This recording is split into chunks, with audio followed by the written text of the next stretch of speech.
आज का हमारा टॉपिक है orthogonal properties of Bessel function. ठीक है, इसकी ऑर्थोगोनल प्रॉपर्टीज जो हैं हम उनको सॉल्व करेंगे। ठीक है, तो इसका स्टेटमेंट क्या होता है? If alpha I and alpha जे क्या है? दोनों रूट्स हैं किसके? इक्वेशन जे एंड अल्फा ए। ये हमारे पास इक्वेशन है। ठीक है, इस इक्वेशन के ये दो रूट्स हैं, तो क्या होगा? Integration 0 to a x J N alpha I x फिर j N alpha j x D x equal to क्या होगा? ठीक है, फर्स्ट कंडीशन 0 होगी। ठीक है, कब होगी 0? जब i does not equal to j होगा। ठीक है, जब क्या होंगे? रूट्स हमारे डिफरेंट रूट्स होंगे। देखो यहाँ पे डिफरेंस कैसे हो गया? अल्फा आई और अल्फा जे हमारे रूट हैं। ठीक है, ये डिफरेंट कब होंगे? जब i और j की वैल्यू क्या होगी? डिफरेंट होगी। तभी तो यहाँ पे लिखा हुआ है कि i does not equal to j। ठीक है, सेकेंड कंडीशन कि a square by 2 j n plus 1 का स्क्वायर अल्फा i a कब होगा? जब i इक्वल टू j होगा। ठीक है, मीन्स जब रूट्स इक्वल होंगे। तो ये रूट्स कब इक्वल होंगे? जब i और j की वैल्यू इक्वल होगी। मीन्स i और j की वैल्यू 1 है, तो ये भी अल्फा 1 हो गया, ये भी अल्फा 1 हो गया। ठीक है, तो अब हमें इसे सॉल्व करना है। तो फर्स्ट ऑफ ऑल हम किसके लिए सॉल्व करेंगे? फर्स्ट कंडीशन 0 के लिए। ठीक है, फर्स्ट कंडीशन देखो। ठीक है, क्या था? जब i does not equal to j के लिए था। ठीक है, तो हमने क्या कर दिया? जो हमारे पास इक्वेशन गिवन थी, देखो हमने उस इक्वेशन को देखो, j n alpha i a equal to 0। ठीक है, हमने क्या कर दिया कि वो जो हमारे पास इक्वेशन थी वो 0 होगी। ठीक है, तो पहले i के लिए 0 होगी, फिर j के लिए 0 होगी। ठीक है, अब देखो ये इन दोनों को फर्स्ट इक्वेशन कंसीडर कर दिया। अब देखो यहाँ पे हमने u एंड v दो वेरिएबल ले रखे हैं। ठीक है, तो u x v x कोई u का कोई फंक्शन है। ठीक है, तो वो क्या है? j n alpha i x। ठीक है, अल्फा i x। ठीक है, ये इसका फंक्शन हो गया x के लिए u का, एंड v का फंक्शन x के लिए ये हो गया। ठीक है, देखो j में, तो हमने इसे कंसीडर कर दिया सेकंड इक्वेशन। ठीक है, अब देखो जब u एंड v है तो हमने इन्हें कब लिया? जब ये दोनों क्या करेंगी? सेटिस्फाई करेंगी। किस इक्वेशन को सेटिस्फाई करेंगी? जो हमारे पास बेसल इक्वेशन थी। ठीक है, याद तो है ना बेसल इक्वेशन क्या थी? X square y double dash plus x y dash plus lambda square, नहीं लेमडा स्क्वायर नहीं होता था। ठीक है, जो बेसल इक्वेशन थी वहां लेमडा स्क्वायर नहीं होता था। ठीक है, x square minus n square y equal to 0 हमारे पास बेसल इक्वेशन होती थी। बट जो u एंड v है वो क्या करेंगे? बेसल इक्वेशन की जो मॉडिफाई किया हुआ इक्वेशन है उसको क्या करेंगे? सेटिस्फाई करेंगे। तो ये हो गई है थर्ड इक्वेशन। ठीक है, मॉडिफाई इक्वेशन। जब u इस इक्वेशन को सेटिस्फाई करेगा तो y की जगह u आ गया, ये होगा हमारी फोर्थ इक्वेशन। और v भी सेटिस्फाई करेगा तो y की जगह v कर दिया, ये हो गया हमारी फिफ्थ इक्वेशन। ठीक है, अब हमें इन्हें सॉल्व करना है। तो देखो हम इन्हें कैसे सॉल्व करेंगे? जो हमारी फोर्थ इक्वेशन है, ठीक है, हम उसमें v का मल्टीप्लाई करेंगे। ठीक है, और फिर उससे माइनस कर देंगे फिफ्थ वाली को। तो फिफ्थ वाली में हम किसका मल्टीप्लाई करेंगे? u का। ठीक है, ये इक्वेशन है फिफ्थ वाली। ठीक है, पर हमने क्या किया? फोर्थ वाली में v का मल्टीप्लाई किया और उससे माइनस किसको कर दिया? फिफ्थ वाली को, साथ में u का मल्टीप्लाई। ठीक है, अब पहले यहाँ पे मल्टीप्लाई करो v का और यहाँ मल्टीप्लाई करो u का, और फिर दोनों को माइनस कर दो। ठीक है, तो माइनस करने के बाद हमारे पास क्या इक्वेशन आती है? करने के बाद हमारे पास ये इक्वेशन आई है।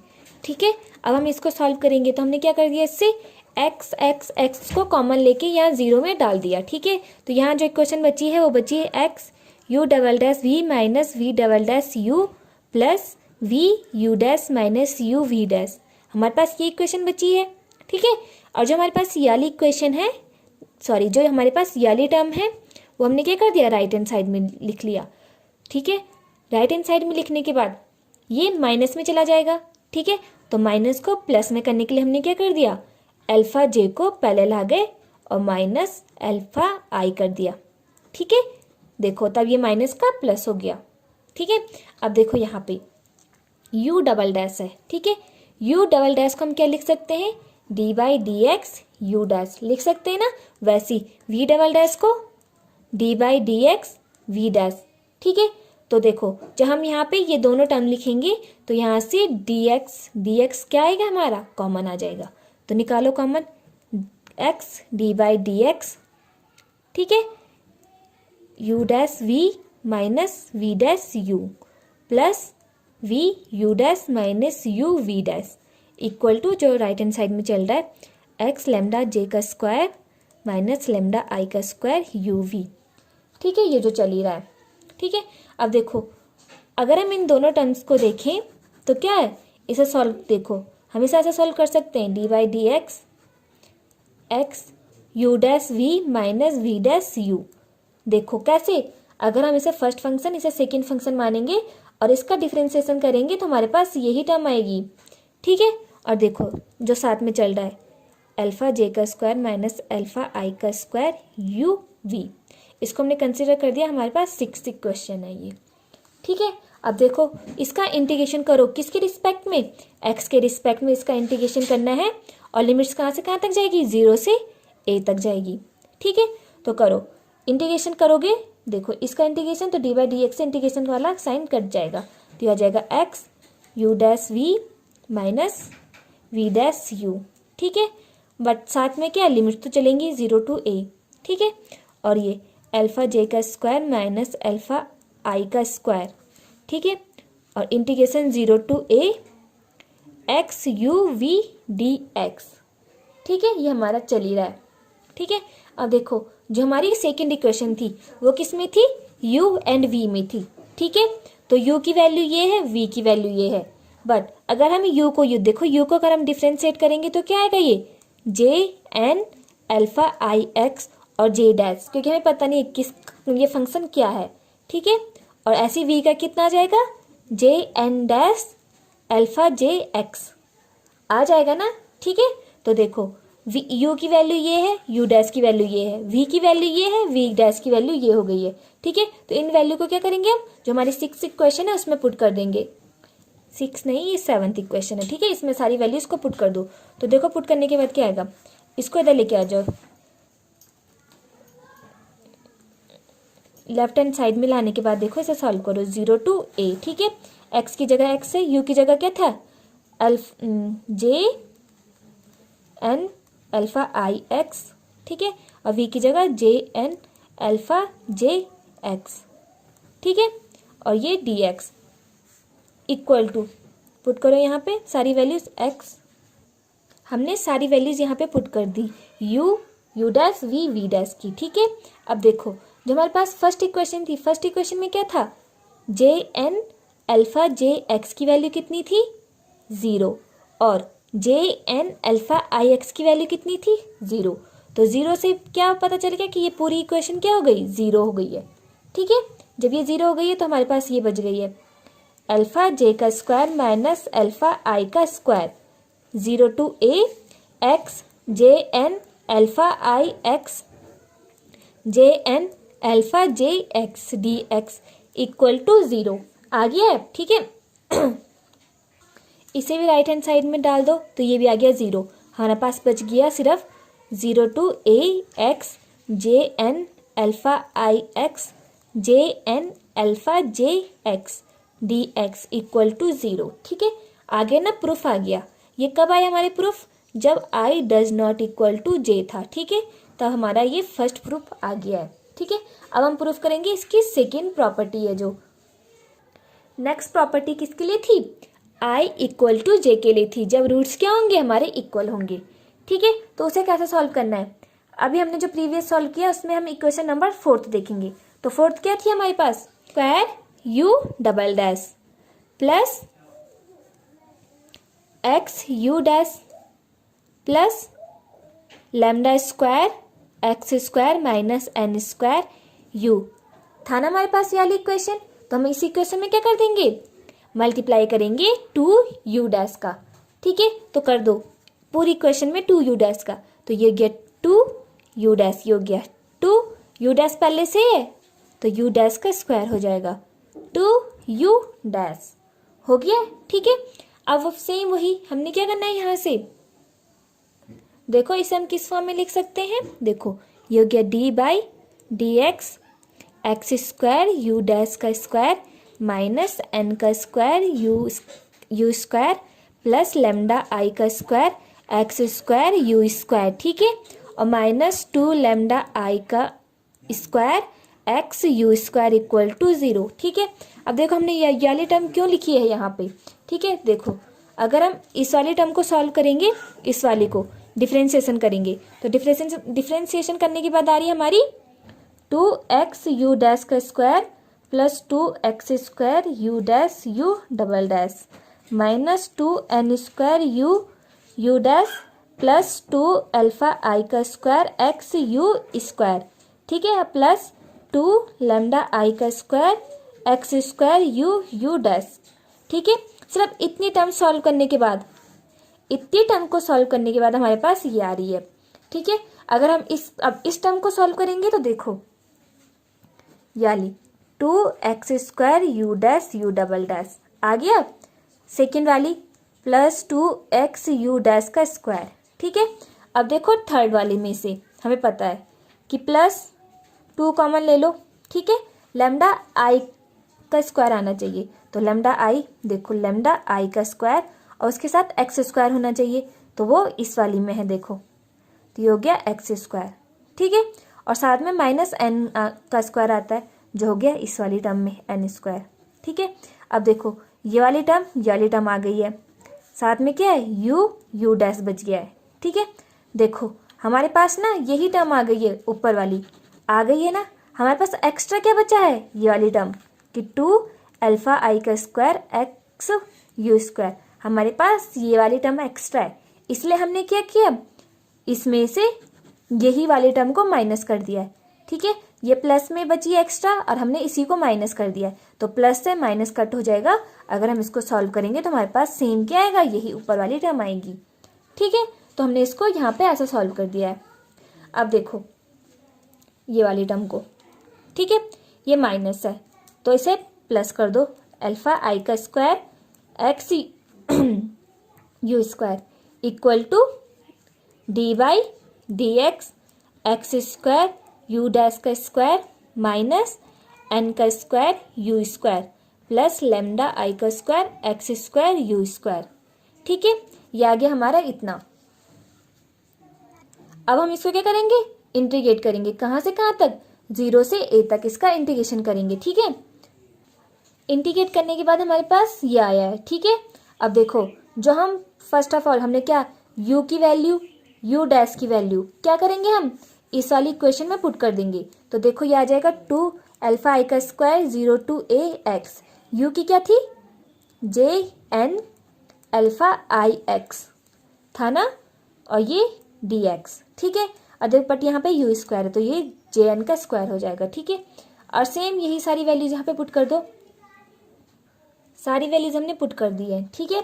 अब इक्वेशन फर्स्ट से देखो कि jn अल्फा आई x, ठीक है, इनकी वैल्यू क्या है 0, तो ये दोनों वैल्यू हो गई 0, ठीक है। तो यहाँ से बच गया 2 अल्फा आई का square 0 to a x jn का square alpha i x dx equal to देखो a स्क्वायर, ठीक है, और ये jn dash alpha i x, ठीक है, का स्क्वायर जो चल ही रहा है और x is equal to a के लिए, ठीक है। फर्स्ट जो एक्स स्क्वायर था वहाँ पे तो हमने a की वैल्यू पुट कर दी, पर जो फंक्शन था वहाँ पे लिमिट्स चल रही है x is equal to a के लिए, ठीक है। इसको हमने कंसिडर कर दिया कि हमारी इक्वेशन हो गई है, ठीक है। अब हम यूज़ करेंगे जो हमने बेसल फंक्शन की रिकरेंस रिलेशन पढ़े थे, ठीक है, तो उसका फोर्थ वाला देखिए, ठीक है। तो फोर्थ वाला क्या था, d by D x J n x equal to n by x J n x equal to j N plus 1 x, ठीक है। ये हमारा क्या था, रिकरेंस रिलेशन था, तो इसको हमने कंसिडर कर दिया कि हमारे पास 9th इक्वेशन है, ठीक है। तो अब हम क्या करेंगे, जहाँ जहाँ एक्स है इस इक्वेशन में, जहाँ जहाँ एक्स है वहाँ किससे रिप्लेस कर देंगे, अल्फा आई एक्स से, ठीक है। अल्फा आई एक्स से इसको पूरी इक्वेशन को रिप्लेस कर दो, हमने पूरी इक्वेशन को किससे, अल्फा आई एक्स से रिप्लेस कर दिया, ठीक है। तो यहाँ से क्या कॉमन आ गया, अल्फा आई कॉमन आ गया, ये बच गया डी बाई डी एक्स, ठीक है। ये हो गया J N alpha I x equal to N alpha I x, ठीक है, जे एन अल्फा आई x minus J N plus one alpha आई एक्स, ठीक है। अब देखो अल्फा आई एक्स है, अल्फा आई एक्स है, ठीक है, तो यहाँ मल्टीप्लाई कर दो अल्फा आई एक्स का और कैंसिल आउट कर दो, तो ये हो गया d by D x J N alpha I x equal to n by x J N alpha I x minus alpha I J N plus one alpha I x, ठीक है, ये आ गया। अब देखो अगर हम इसका डिफ्रेंसिएशन करेंगे ये इतना, अब हम क्या करेंगे, ये जो पूरी इक्वेशन है इसको क्या कर देंगे, लिमिट्स पुट कर देंगे इसमें, कौन सी वाली, x is equal to A के लिए इसको पूरा सॉल्व करेंगे, ठीक है, तो ये हो गया x is equal to A के लिए, ठीक है, बट साथ में भी क्या करेंगे, इसका स्क्वायर कर देंगे, ठीक है, स्क्वायर और इसका पूरा स्क्वायर जो चल रहा है, ठीक है। ये हमने क्यों किया, देखो जो हमारी राइट लेफ्ट हैंड साइड में जो टर्म है वो देखो, जो भी हमने सॉल्व किया था इक्वेशन एट्थ था ना, जो उसके राइट साइड वाली टर्म देखो दोनों सेम है, इसलिए हमने क्या किया, इस वाली टर्म को वो जो हमारी एट्थ इक्वेशन की राइट हैंड साइड में थी जो टर्म, वो बनाने के लिए हमने क्या कर दिया, लिमिट्स का यहाँ यूज़ किया कि x इज इक्वल टू ए से, ठीक है, और क्या कर दिया, स्क्वायर कर दिया है, ठीक है। अब देखो यहाँ पे आप क्या कर दो, लिमिट्स पुट करो, तो ये हो गया जे एन डैश अल्फा आई एक्स का स्क्वायर, ठीक है, किसके लिए, x is equal to A के लिए, ठीक है, तो ये हो गया N by x J N alpha I A minus alpha I J N plus one alpha आई ए, ठीक है, का स्क्वायर चल ही रहा है, ठीक है। अब देखो ये वाली हमारी फर्स्ट इक्वेशन थी, जो ये तो गया पूरा ज़ीरो, ठीक है, तो हमारे पास बचा कितना, अल्फा आई का स्क्वायर, ठीक है, J N plus one alpha I A का, ये हो गया इसका स्क्वायर, ठीक है, माइनस का क्या हो गया, स्क्वायर हो गया तो प्लस हो गया, ये हो गया जे एन का डैश अल्फा आई एक्स का square x is equal to A, ठीक है। इसको एक क्वेश्चन कंसिडर करो 9, इसे 10 कंसिडर कर दो, ठीक है। अब देखो आप जो हमारी 10th इक्वेशन है और जो हमारी 8th इक्वेशन है, ये वाली टर्म देखो, ठीक है, तो जो 8th इक्वेशन में है वहाँ पे इसकी जगह ये पुट कर दो, तो हमारा क्या आ जाएगा, देखो 2 लैम्डा आई का square 0 to A x J N का square alpha I X D x equal to A square तो पहले से था, बाकी ये अल्फा आई का square J N plus one alpha I A का क्या चल रहा है, ये स्क्वायर चल रहा है, ठीक है। अब हम क्या करेंगे, इस पूरी इक्वेशन को क्या कर देंगे, 2 अल्फा आई के स्क्वायर से क्या कर देंगे, इसको पूरा डिवाइड कर देंगे, ठीक है। तो देखो यहाँ से इसको डिवाइड करेंगे तो यहाँ पे 2 अल्फा आई का स्क्वायर होगा, तो इससे ये कट जाएगा, ठीक है, और यहाँ पे 2 अल्फा आई का स्क्वायर होगा, तो ये अल्फा आई से ये कट गया, तो हमारे पास कितना आया, 0 to A x J N square alpha I X D x equal to A square by 2, ठीक है, J N plus one alpha आई ए, ठीक है, स्क्वायर यहाँ लगा दो, जो बाहर लगा दो, ठीक है। हमारे पास ये आ गया, सॉल्व करने के बाद ये हो गया हमारा इक्वेशन 11, ठीक है। अब देखो इक्वेशन 11 और जो हमने इससे पहले वाली प्रॉपर्टी, जो इसके लिए फर्स्ट प्रॉपर्टी थी, उसे सॉल्व की थी, उन दोनों को अगर हम कंबाइन करेंगे तो हमारा आंसर आ जाएगा 0 to A x J N alpha I x J N alpha j x D x equal to A square by 2 j N plus one का स्क्वायर अल्फा आई ए, ठीक है। ये आ गया हमारी सेकेंड प्रॉपर्टी, हो गया हमारी प्रूफ, ठीक है।